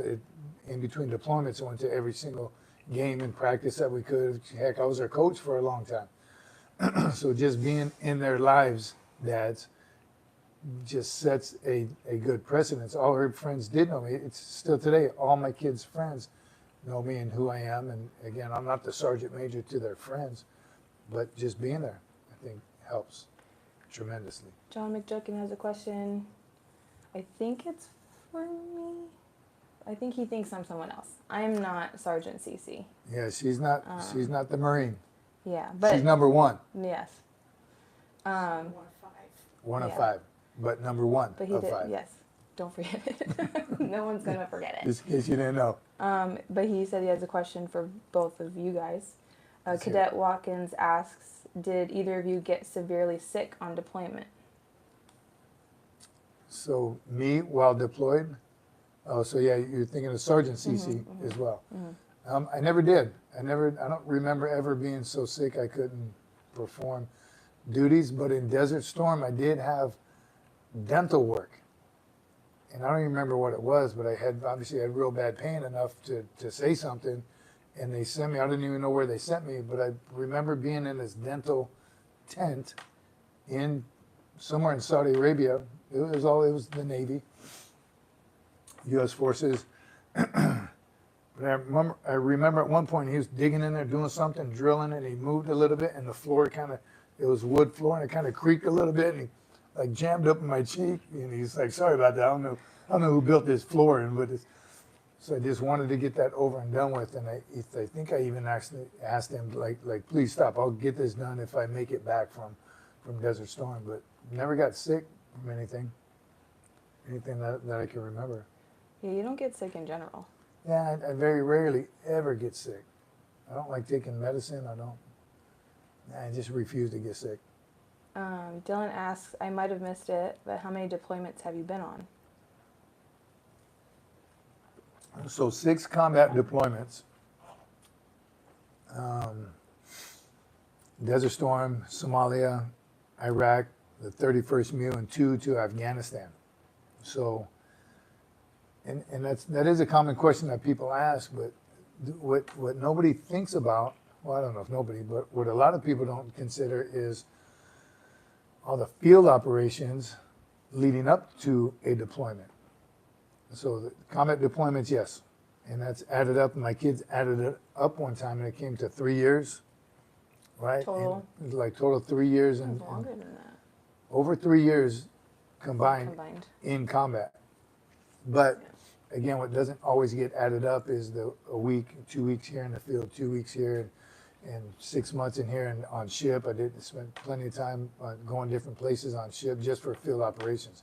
So pre-deployment workups are just the numerous trips to 29 Palms to do all the Camp Wilson training out there. So combined, that'd be interesting. I don't know if I could ever track that. Just interesting. Those of you just coming into the service now or coming in soon, I recommend you, and I'm sure there's an app for it, every time you're gone, just plug in the days. That'd be interesting to see after 4 years or after a full career, 30 years, to see how many days away you were. How cool would that be to know that now? Yeah, or depressing. Yeah, or depressing. Because, yeah, again, stuff you don't think about. I've missed birthdays, Christmases, graduations. Obviously, I told you about that one. I was there for every single birth, right, of all my kids. Thank God. I did miss some of the pregnancies, which I'm very sad I wasn't there for some of those days. But I was there for every birth, which is great. Any war book recommendations? Ann asks. Yes, war books. Here's one. Crisis of Command. Highly recommend that. About Stuart Scheller and that, which I got. That was Master Moreno. Josiah gave me that book after he read it, and I think every single leader needs to read that book, Crisis of Command. Even if it's not military? Yes, even civilians need to read it because it's about taking accountability and ownership of mistakes and just leadership in general. So yes, 100%, everyone should read Crisis of Command, Crisis of Command. Old Irene said his recommendation, Fields of Fire. Fields of Fire, and that's a very good one. Sun Tzu, Art of War. Annie Banani, Sergeant Major. So funny. And everyone's laughing at her. Or you. A Message to Garcia. That one's a good one. That one's a great one. About initiative. Hard to teach. Just on combat tactics. So that, again, there's probably thousands of books. And we talked about some every now and then. But nothing I can... Has another one. To the Sergeant Major's firstborn daughter. Thank you. I want to be referred to like that all the time. Firstborn. Devil Pup Cadet Dominguez asks, did you or your siblings ever get upset at having to move a lot growing up? That's a good question. We kind of touched on it already, but I don't think we had time to be upset. I think it was like, go. Just go, go, go. But yeah, she also didn't let us be upset. It was just like, this is what we're doing. You're going to be happy about it. There's not going to be any crying about it. You're going to love it. And she was right 100% of the time. But in the moment, it was like tough just because we're moving along. And I only moved in the military or in the Marine Corps with 2 of my sisters, not all 4 of them. Yeah. So I didn't get to pound on the younger 2 to tell them to straighten up.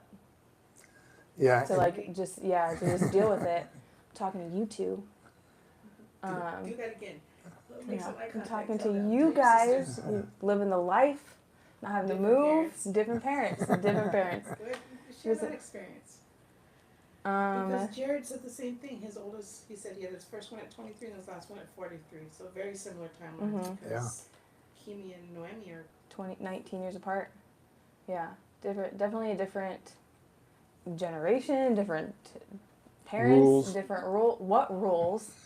I don't. They do stuff that I'm like, did you ask permission first? I think they can hear you opening that bag of chips. Or I wasn't even allowed to open a second box of cereal Until the first one's gone. until the first one was gone, and then Now there's like 4 open. yeah, and it was always like Wheaties or something gross that I had to eat. The girls are eating like Fruity Pebbles Sugar. and just sugar. I'm over here just desperate for some strawberries. Yeah, there's definitely 2 different parents, 2 different generations. Phones are a thing now. They Yeah, weren't yeah. back then. So yeah, I forgot what the question was. Were we ever upset about having to move a lot? Yeah. We weren't. I don't think upset's the right word. It was just kind of like we were bummed because we had to move, but it also was like we were so used to it. I think when we became of age to remember things. And not only that, they were already dealing with their friends leaving because everyone Yeah. didn't move at the same time. Yeah. So everyone, typically 3 years in one duty station. Mm-hmm. And nowadays I understand they're talking about allowing families to homestead, meaning stay in one geographic location longer, which I think is great. I don't see anything bad with it. It saves money, saves the military money. But, so you didn't always PCS at the same time as other families and other friends. So again, it's something that's constantly happening throughout your whole childhood. And there is behind the scenes what the parents, how we break it to the kids. And of course, we'd always say, oh God, we got to move again. No, it's 8. Now we're going to, now we're going to Camp Pendleton. It's going to be awesome. Now we're going back to Hawaii. Yeah. You know what I mean? And luckily, we could always drop a name and say, hey, the so-and-so family is over there. And we're Yeah. going to go see your friends from 4th grade. Or Yeah. we're going to. It's a small Marine Corps, and I think that we always just kind of rotated together or off by one. So someone was leaving, but then someone was coming in, and instead of living in a small town, we lived in this huge town, which just happened to be the 3 areas that we lived, and yeah, it was just kind of like you said, matter of fact, like this is what we're doing next. You're gonna like it. Yeah, back it up. Yeah, let's go. Start downsizing because we're PCSing again. Couple things. Unclear sumo. I'm in Air Force JROTC right now and thinking about joining the military after high school. Do it. Yeah. Do it. Even, and of course, the service rivalry, you're in the Air Force, we won't hold that against you, Air Force JROTC, but 100% highly recommend any JROTC for every single high school student. It is going to build you that baseline of responsibility, leadership, physical fitness drill, all the things that will help you in any branch of service. But we highly recommend it here. Hang out, ask some questions, and join our community, and you'll find out the benefits of doing it 100%. Dylan asked favorite deployment. Ooh, me or her? I guess you didn't go on We deployment, can say, but yeah. favorite deployment? Wow.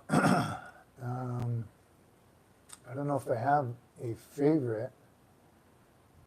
And each one was different. I don't know if that's not that it's an unfair question, but I passed this before too. So I deployed, my first time was as a corporal. I was a team leader. I was in charge of 3 Marines, right? And that was a completely different experience than a couple years later, deployed to Somalia as a platoon sergeant.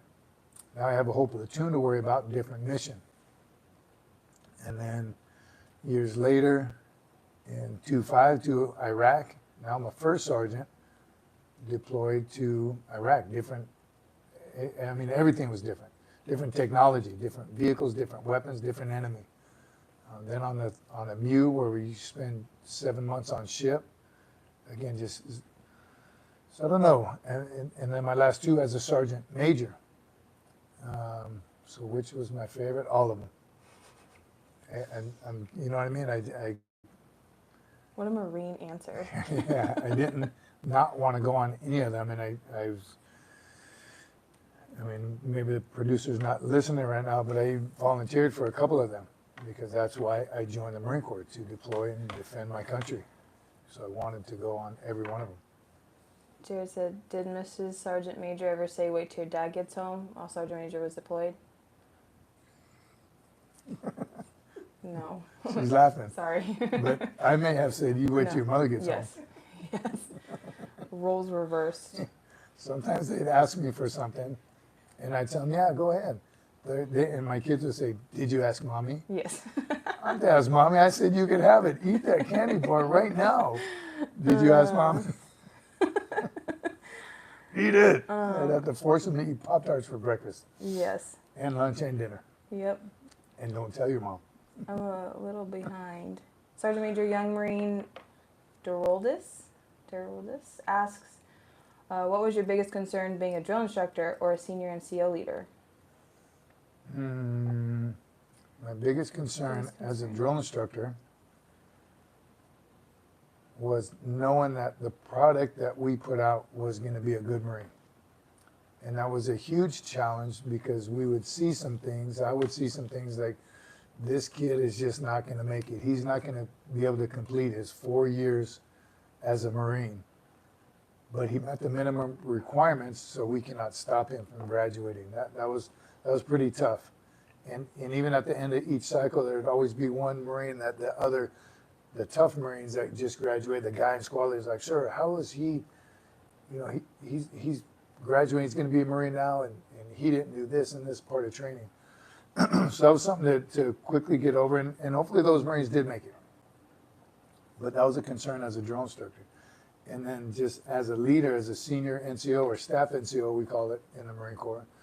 Staff NCO was, again, kept wanting to get promoted one more so I could influence even that many more Marines. Platoon sergeant, squad leader is awesome because it's your squad, but you want to be a platoon sergeant because now you have 36 Marines. Right? Then I wanted to be a company gunny or a first sergeant because now I have a whole company. Right? It just gets bigger and bigger. As a battalion sergeant major going to combat with 1,500 Marines, awesome. Just that many more Marines that you have influence over. And just make sure you're taking care of them. Right? Am I doing right by them? Right? Am I training? Am I being unselfish? Am I thinking of them first? Again, something that I took into the civilian sector, but not a lot of people do, unfortunately. Jerry Mendoza asks or says he's between Marines and Army, but I don't know what to pick right now. Any advice? Everyone took care of it in the class. And as we all know, friends don't let friends join the Army. So we can't allow you to join. The Well, read the comments. that. Yeah, The I mean, chat hang took out care of here. We're obviously Marine Corps biased, but I also joined the Marine Corps so I can talk trash the rest of my life. There's a couple guys asked about life after serving. Did you see it? Doc Holliday, or he's repeating it, Sergeant Major. Yes. There was a question about after your service, if life is hard adjusting to civilian life. Great question, whoever asked Yeah, it. sorry, And that's I missed kind that. of the basis of this community that we're growing. And that's when we realized a couple of different reasons why we do this, but that's a big one. And I want to say my transition immediately was pretty easy because I transitioned from active duty. A month prior, I was in combat. And then a month later, I'm in JRTC. I'm still wearing the uniform, still talking, still knife handing, and drill and PT and all that stuff. So that part of the transition was easy. But it started to catch up to me now living and breathing and eating in the civilian sector. Not that there's anything wrong with it, but I was 100% Marine for my entire life, longer than I was not a Marine. So it's definitely a culture shock going back to the civilian sector. So it was hard, it was difficult, and I had some pretty hard, dark days once it started catching up to me. I didn't know about medical and dental and education, all the things that was kind of forced on you as active duty, schedule, right? So next thing I knew, I didn't know what my purpose was anymore. So having a community like this, and there is a lot of them, just helps. It 100% helps, and that's why we do what we're doing now.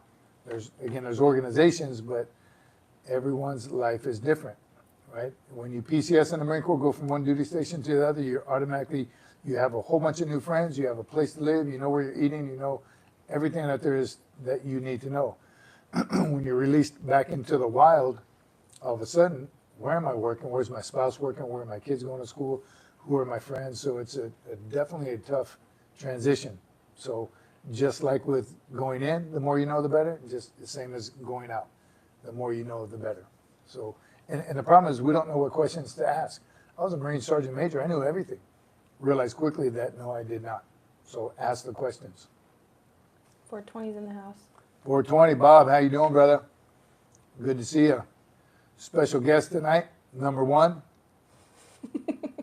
That's the firstborn, number 1. She's answering questions about being a military dependent. Yes.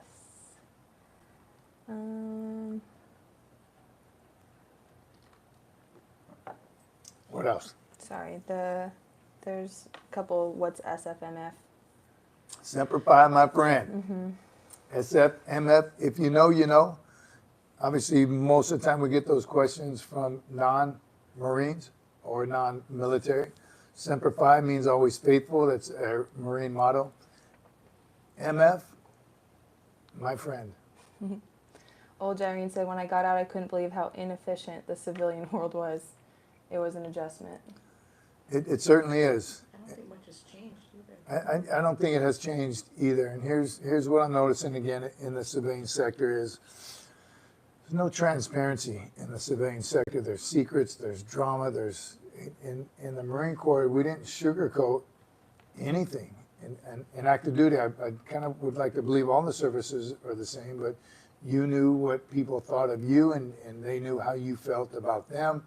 It was everyone wanted to be number 1. Everyone wanted to work the hardest to improve your unit, your platoon, your squad, your company, your battalion, your regiment. Everybody was just working hard to make everything better. You wanted everything's a competition. The civilian sector is not as much like that. A lot of selfish people looking out for number 1. When you tell a Marine you have his back, you have his back. I don't see that in the civilian sector as much anymore. And it's like, man, can combat leadership transition to civilian leadership? 100%, you bet it can. John McJunkin, question for Mrs. Sergeant Major, the All right. producer, and the Sergeant Major's firstborn daughter. Thank you. All right. What was the worst accident or disaster that happened while the Sergeant Major was away on deployment? Good question. Disaster? Or like, Your toughest time while I was gone.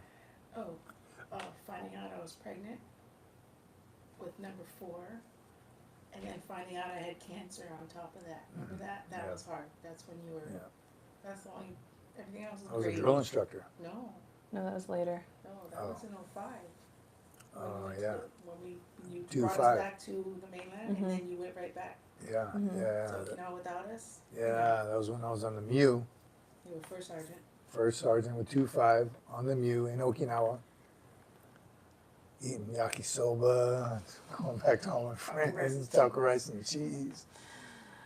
Oh, man. How about PCSing without me? Piece of cake. I think That was cancer cake. was a little bit harder. Yeah. And Yeah. then you asking, should I come home early? No, enjoy your meal. I don't need you to come home early and mess up my routines. I got this. That's when. Yeah, that was tough. That definitely was tough. And then on the service member, obviously we discussed it. Should I come home early? And I wanted to. What was I going to do here? I mean, there was nothing that I could have done to help. She had our kids and our family and her family to help, but that was tough to take. Yeah. Alone? Yeah. I don't know about a disaster. I was thinking broken bones. Yeah, And I I can't think of didn't- anything yeah. major that happened that we didn't just handle. Yeah. Yeah. Nothing But that's traumatizing the or only thing I anything. can think of that was Yeah. tough to handle, having 3 kids already and then Yeah. just having to deal with that. But luckily it was a MEU and I wasn't in combat, so we were able to talk. To communicate, yeah. Yeah. Jared said you were right. We all have each other's backs, and most of us have never even met. Amen to that. That's something that, again, I got to believe the other services are similar, but seeing a Marine on the street, one, you can tell right away, and you just have that bond 100% right away. Different generations, different eras, but you just have that bond that, yes, I would have that Marine's back, no matter what. And I assume the same. And just again, once people get out, it's different priorities take over. One is money. People get money hungry, get money driven. I don't understand that. Someone's asking Caleb 45B. Hey, Sergeant Major, I have a question. Should I enlist or become an officer in the Marines? That one's been coming up quite a bit. And I'll never steer away from the answer of talk to both active duty Marines, enlisted, and officers to find out what appeals to you. Is that something that you want to do? Again, I did my entire career enlisted. I have no regrets whatsoever. Never wanted. I've probably thought about it once or twice. When people are asking me, become a warrant officer, just green to gold. Never wanted to. Enjoyed what I was doing too much as a Marine. And then with my daughter, I want her to eventually become an officer for the pay for later when she does retire. And my another daughter now thinking about going to ROTC or one of the service academies. 100% behind her with that. So my recommendation, again, I'm biased towards enlisted Marines. So make sure you take notes. I'm talking, find out, ask every question you could possibly think of. What do you like about being an officer? What do you like about being enlisted? Chicken Has Risen is here. Semper Fi, Sergeant Major. Chicken has risen. Where you been, brother? Better been PTing. I don't know what that was.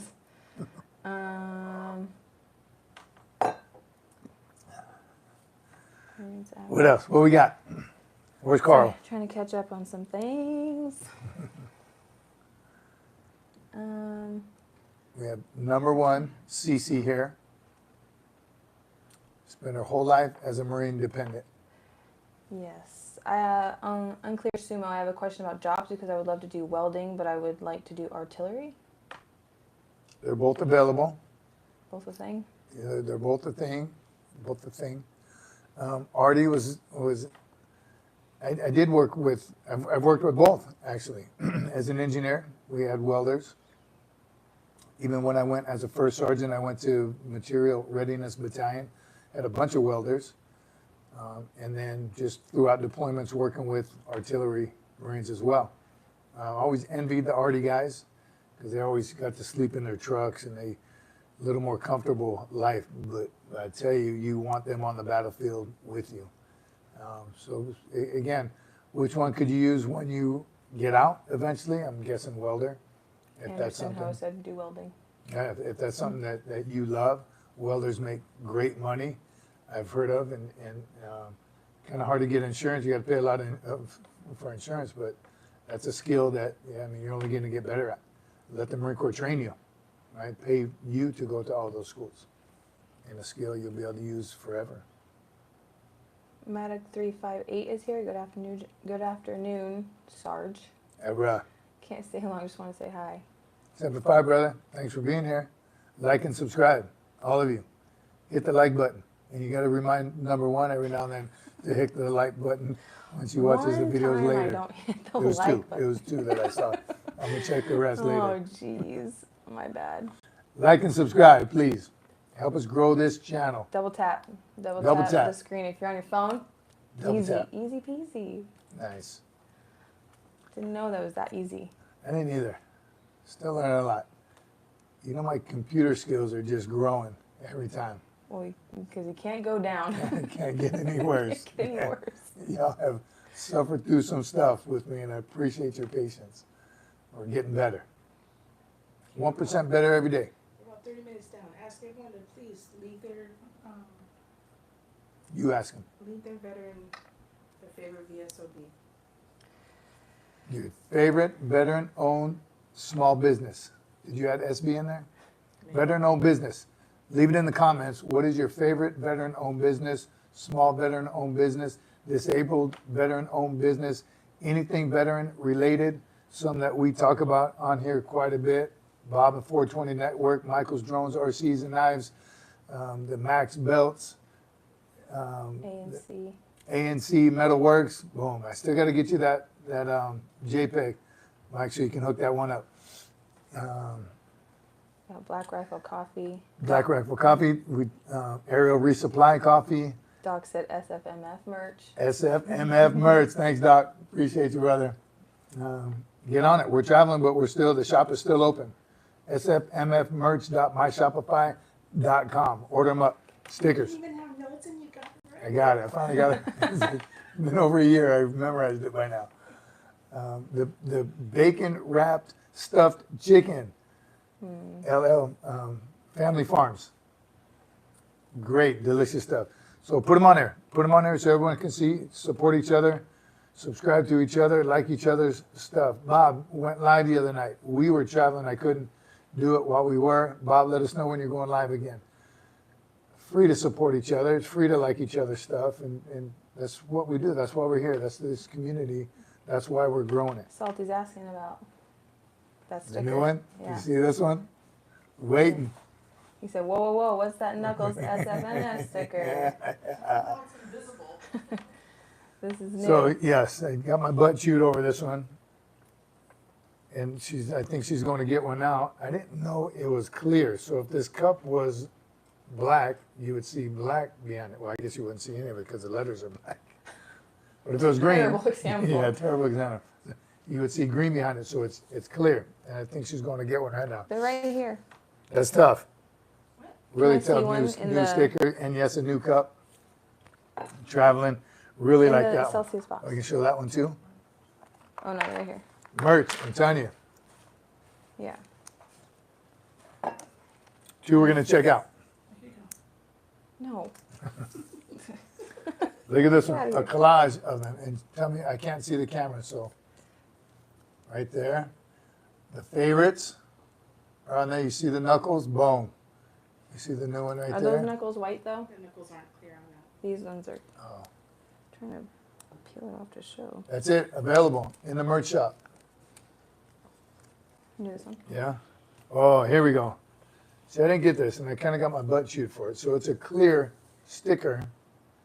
As you can see, it shows up white on this. So when she showed me, I thought it was a white sticker with black writing. But until I saw it stuck on the number one's wall over here, now I see it's clear. Awesome. I love What was this one. that other coffee company you mentioned? Not Black Rifle. Aerial Resupply. What? Aerial Resupply. Aerial Aerial Resupply Coffee. resupply? Yes. It's a great one. All Johnny was asking. He's got, we follow him on LinkedIn. He's got some great stuff. Aerial Resupply was his name? Mike. We even had suggestions, the producer had suggestions for a name for one of his types of coffees. Yes, Napalm. Right, is that what it was? And he has one of them out. Mild coffee, Napalm. Oh, I almost did it upside down. Another sticker. I like this one because it's old school cadences. You're not looking in the camera. I can't see this time, so hopefully you can see them. Remember, we're on the road. This one's fairly new. I like this one. That was on my other cup I have back in the studio. And when she doesn't give me anything, I don't know what to. Here's a shiny. Here's old Sart. Yes, remember Sart? People have apparently I might say Sart when I say first Sergeant Major, Master Gunner Sart. And with this one, the shinies. I like the shinies. Mick Jenkins, Sergeant It's Major, not a Pokemon. Dep Poolee, It's a shiny. DEP Poolee? How do you say that? Dep? Dep. Dep Dep Poolee in. Ferguson asks, sir, did you ever see or witness any classified or top secret vehicles, aircraft, ships, weapons, or anything in your entire career? Yes, What was it? and that's all I'll say about that. So yes, as you progress through the ranks, you get more. At one time, I had a top secret clearance. for combat stuff. And yes, you get secret briefs. I've seen everything you've mentioned. Yes, and not till I became a sergeant major, actually, is when I was privy to some of that stuff. But yes, you absolutely will, depending on your MOS. If you're intelligence, that'll happen a lot sooner for you if you have a need to know. Once you get your clearance, then yes, absolutely. It's pretty interesting stuff, and stuff that I had no idea even existed. And here we are, Marines have some crazy, crazy stuff. We're not just all grunts killing and ripping throats out. There's actually some technology behind it that was very, very impressive. I skipped a few. Sorry, everyone. Do you have a favorite aircraft? I do. Favorite aircraft. And I was a helo company for a couple of times with 2.5. I like helicopters. I don't mind riding them. I spent over 4 hours in one time. We had to refuel. That part wasn't great about it, but the two main helicopters the Marines use is a CH-53, and excuse my language, but its nickname is the shitter, because it's like a big porta-john. That's, I guess, where they came from, but the 53. That's with the one big rotor and the small tail in the back. And then the 46 is the other troop transport with the two flat propellers, is what they're called, propellers on top. I like them both, but I like the 53 the best. It's just bigger, meaner. The only problem with the 53, it's heavy, so I remember training in the snow. A lot of times we couldn't land because it would sink so far down, or if the terrain was real bad. That's when we learned the spy rig, or fast rope, and you had to get out of it. Wasn't always the best. Chicken's still requesting that SFMF flag. Get on it. I think that's a great idea. Doc said, "Oh, chicken, now we're cooking with peanut oil." We need an SFMF flag. Yeah, I think that's a great idea. Flag. What else? Hat. Put on anything. Put on anything. Mm-hmm. We will. That's why we're growing this community so we can. And represent. I might have just stuck one recently somewhere. But it was, if you know Southern California, you may have heard of Alberto's or Roberto's or De Roberto's, the best Mexican food in my opinion. And I've been through Texas and Mexico. I think Southern California has the best Mexican food. Might start something in there, but it's very good. The carne asada burrito. Lately I've been hooked on just a cheese quesadilla. Everyone looks at me like I'm crazy. That's it, with some good hot sauce. And there's one near where we're staying in Southern California. And their tip jar right outside, people have dropped stickers on it. I wish I could drop it in the link so everyone can see it. But sure enough, I did the knuckles. You have a picture of it? I'm going to show a picture. Knuckles, I think it was this one. Oh, it was. Oh yeah, you're right. Knuckles. Yeah, it was this one. I'll show it. I put it on the tip jar right outside the window when the girl went to get my order. Snuck one in there. Boom. Representing. See a tip jar? You see it right there? That was De Roberto's. No. Delicious. Just Dave. Daybertos. Oh, Daybertos. Daybertos. Alberto's. It's You know. Alberto's cousin. Delicious. And I remembered to put it on there. I'm going to drop some Easter eggs around Camp Pendleton. Gonna drop them. Gave a couple out. Can I tell the Think 2-3 story? Yes. So in 3rd Marines, 1-3, 2-3, and 3-3, we have our stickers and our merch, and every battalion likes to represent hoodies, right? 2-3 changed theirs for a while, and if you know, you know. They're the Lava Dogs. No, 1-3 is Lava Dogs. 2-3 was, man, somebody help me out. 3-3 is America's Battalion. 2-3? 2-3. Yeah, Lava Dogs is 1-3. I thought it was stay 2-3. No, it wasn't always that. Look it up real quick. At one point, 2-3, 2nd Battalion, 3rd Marines, they were doing it like a reset, restart. They had some stuff they were going through. Anyhow, the new Sergeant Major brought in a new sticker, just said Think 2-3.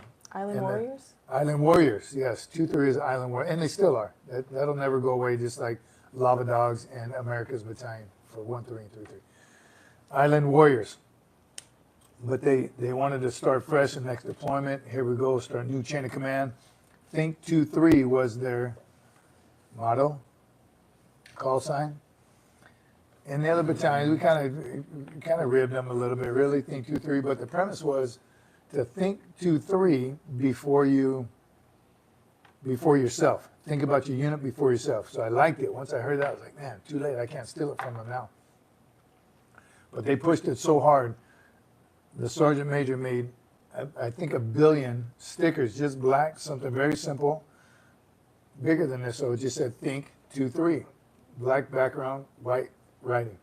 And you know what? I have one here back in the studio. Gave them to all the Marines. I said, put them out there. Put them on your stuff, put them on your cards, so you think about the unit before you think about yourself.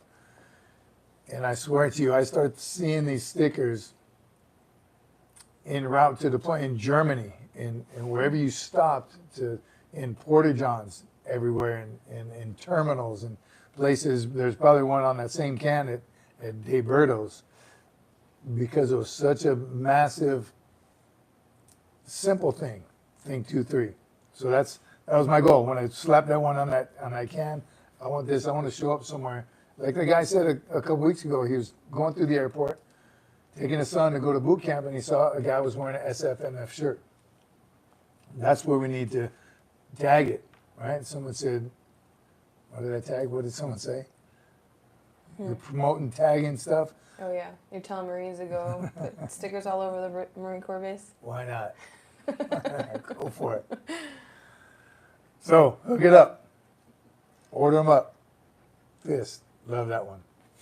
All right, a couple more before we land this helicopter. Someone said workouts. Do y'all do? Yeah, so a lot of cardio. They're saying Google Marine Corps workouts. There you go. Pull-ups, pull-ups, pull-ups, pull-ups. How do you get better at pull-ups? Do more pull-ups, but definitely running. Boot camp, you do a lot, and now planks are added. Crunches, sit-ups, all those obviously help, but planks are the new measurement. So you get tested on planks, but tons of pull-ups and tons of running, as much as you can. Adam E said, run, run, run. That's it. No days off. No days off. 5-day routine. Look at some of my early shorts. I talked about a 5-day routine. You don't plan for a day off, because you're going to have to take a day off every now and then just because you're scheduled. So don't plan for a day off. You have a favorite uniform? Favorite uniform? Camis, because that's the killing uniform. But of course the blue dress. Everyone loves the blue dress. Alphas, that's with medals and ribbons. The evening dress as staff NCOs. Wait, I have a story. Okay. I remember when the Marine Corps went from the old camis to digital camis. Yeah. I hated it. Yeah. It looked so sloppy, Yeah. and it was. But I remember you saying like it was so much more comfortable. The covers weren't starched anymore, and they were like loose. I hated it. I think I just was like, I don't know, why do they do this? Even when the boots went from black to, what was it? What is that? The tan. Yeah, yeah. You said they were so much more comfortable. Like you were like totally for it, and I was like, why? It looks so gross. No more ironing, no more starching. Yeah. Everywhere you walk. But I remember that transition and thinking it looked so terrible, and now it's second nature. I don't think that. I think it was tough for all of us. I probably Digital fought it camis, too. yeah. Digi and name tapes. Right? And then it said U.S. Marines, I think, in there, like scattered. I was why? Yeah. Why? I remember I was upset. They didn't ask me for what I wanted. So. Definitely, that was a transition. Hard to no more spit polished boots, no more ironing, no more pressing, no more creasing, no more. Also, we're not squared away anymore, but it's definitely a much.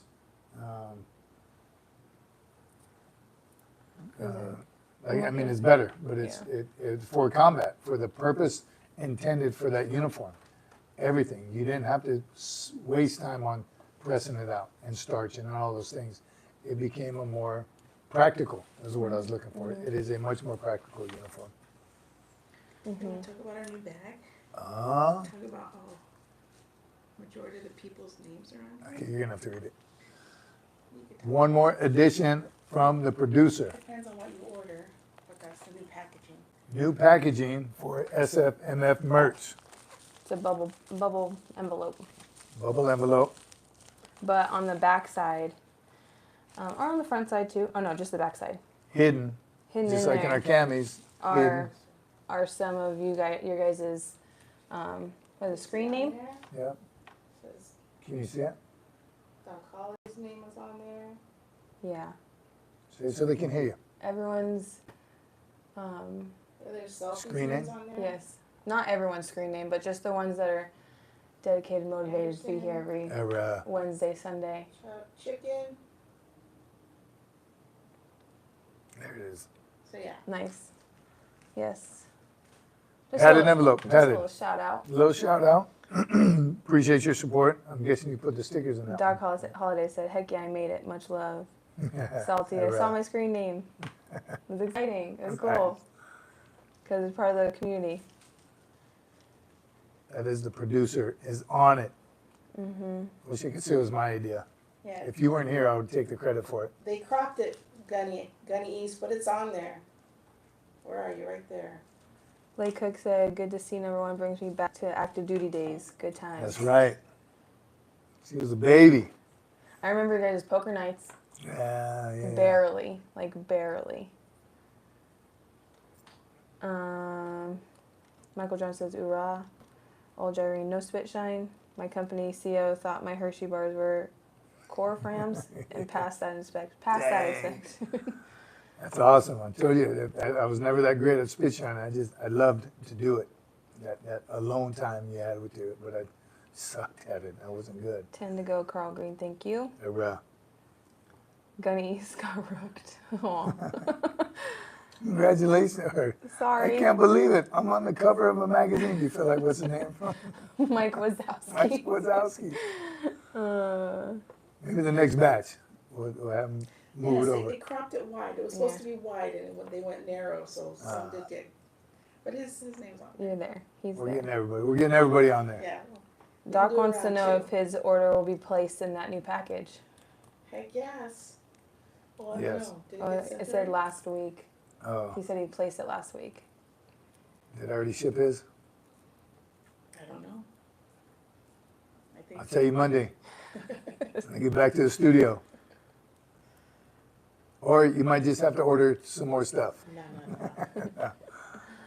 I'll check. I'll let you know, Doc. But appreciate y'all's support. Yeah. What else? Any advice for after boot camp? After boot camp, take your leave, take your 10 days leave. How is that? It's going to be, yes, I do. Because 608 just graduated from MCRD on Friday, 608 new Marines. You back home is exactly like you left it 3 months ago, but you are different. So even when I went home after, I couldn't wait to see my friends and tell them all about it and all the boot camp stories and my family. And about day 2, I was like, you guys are doing the same damn thing you were 3 months ago. You won't believe what I just went through. Life-changing experience. So I didn't even want to spend a full 10 days at home. I felt bad with my mom and dad. I was like, I'm ready to go back and do more of stuff I just did. So it's not your friends. Your friends didn't change and they're not all of a sudden boring, but it's just different. It's a different lifestyle. So keep that in mind when you go home. And they do want to hear all about it. But, you know, they're not going to want to hear as much as you want to tell them, though, nor will they understand. Yeah, don't get your feelings hurt. And don't get your feelings hurt when they, all right, bro, enough about boot camp already. So keep it to a minimum, but know that you changed. Yeah, the CEO at the MCRD had a nice speech. He had a great speech, yeah. We'll have to upload that. Yeah, he really did. Cece said, don't stop PTing and stay out of trouble. Yes, great. Great advice. Cave diver. Especially if you diver. had Did you ever, I'm so sorry, do you ever go to Mountain warfare. Training Center in Bridgeport? Yes, I haven't been there since I retired. We haven't been up there, but I spent a lot of time How recently was he there? Yeah, how recently were you there? Because Leva was there. Okay. Remember Chino? Oh, yeah. Okinawa? Cave Diver He 762. was a sergeant major. Yeah. I almost took orders to there as an engineer to blast the avalanches. Right? They have 1 or 2 engineers stationed there. I was a corporal at one of the times I went through there. Like, you can get orders here and live up in the mountains and snow ski all day long, and it sounded great. I don't think my family wanted to go there as much as I did, but nor did I want to be there for 3 years. There's nothing out there. Where is But that? snow. Bridgeport, California, up in the mountains. And cold weather training, again, I've went there probably 8, 10, or 12 times. Mountain Leaders Course, summer, winter, love the training. Again, it's not a place for your family. There's no schools nearby. There's no life nearby. But I loved it. I loved the training. Unit packages, individual packages, some great snow caves, some near-death experiences, more than I needed at the time, but great training. Mark Hankins is here.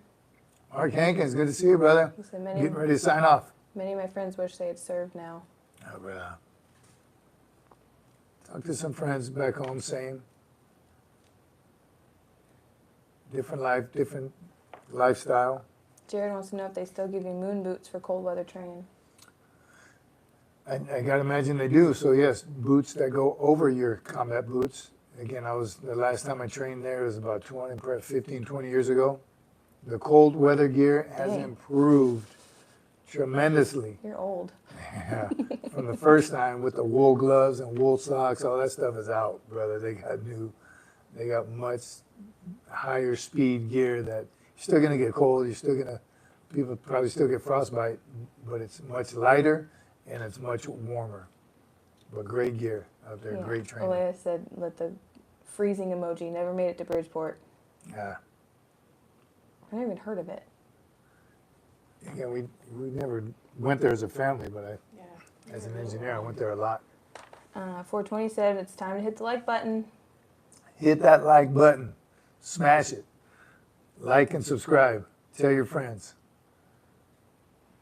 Unclear Sumo said, much love to you guys. This is definitely helping me with joining in the future. I'm telling you, this community is great. You can ask these guys anything. And if they haven't done it, they know somebody who has. Everything from special duty. We talked a lot about special duty assignments last time. Anything you need to know is here. Sorry, I offended Jared. He said, hey now, your dad's barely older than me. My bad. Yes, Jared, you're old. Is that Sexy's dad? Oh, yeah. Yeah. Old Jared said, cold weather training, we had the Mickey Mouse boots. Yeah, those have been out for a while. Mickey Mouse boots. I've seen those in history films. This is where I've seen the Mickey Mouse boots. Mark Hankins, $9.99. Are you out of your mind? Mark Hankins, Thank you. Semper Fi, brother. Appreciate you. Other chats? Salty Sex. Dad, you're back. I can't like that one. Experience, right? Aged. Experience. Oh, there's an emoji on there too. I know, I don't. That's cool. That is cool. All right. Once again, last opportunity. Ask number one a question before we roll out. We are landing this helicopter, and that's a 53, by the way. And what they say about this 53s is they're always leaking hydraulic fluid. So if you ever get into a CH-53 and it's not leaking, your first thought would be like, finally, one that's not leaking hydraulic fluid. That's a bad sign because that means it is out. It has leaked out all the hydraulic fluid. Don't get in that bird. But we are going to land it very, very soon. Jared said, log it up, you jokers. Xi Ping is here. Xing Ping Poo, where you been? Lay Cook said, join even if you only do one enlistment, you will have lifetime memories and good times, and you will have people that have your back for the rest of your life. Amen. Brother Leko couldn't have said it better myself. Yeah. That's it. It is a life-altering experience that we wouldn't trade it for the world. One enlistment, retirement, it doesn't matter. I'll call it a much love, Cece family. God bless. Yes, God bless you all. Again, once again, appreciate you. Remember, it's Sundays, Some administrative notes, Sundays is an hour earlier, so depending on what coast you're on, East Coast, 1600, right, 4 o'clock. I'm not gonna start saying numbers and trying to keep up with the, Just set a timer on your phone like we do. set a timer on your phone like we do. You gotta remind myself. I just know Central Time was the one easy to say, 7 o'clock on Wednesdays, 6 o'clock on Sundays. Right? 6 o'clock Sunday, 7 o'clock, yeah. I wasn't listening. I was reading. Sorry. Set your timer, put your notifications on. I didn't ever tell people to put their notifications on, right? That's a big deal though. Hit the bell. What's the bell for? Oh, Notification? Yeah, notification. Yeah. Oh, Like hit and the bell. subscribe and hit the bell. Notifications. Notifications, put your notifications Oh, on. you can set them up right there. Do Subscribe it. to your favorite channels. You're Maybe my you should do that. favorite- You could stop missing. You're my favorite channel. All right, everybody. Again, It was nice talking to everybody. nice spending Sunday evening with you. We will see you again Wednesday. Semper Fi. Be safe, but be aggressive. Era. Hey. Oh, sorry. My bad.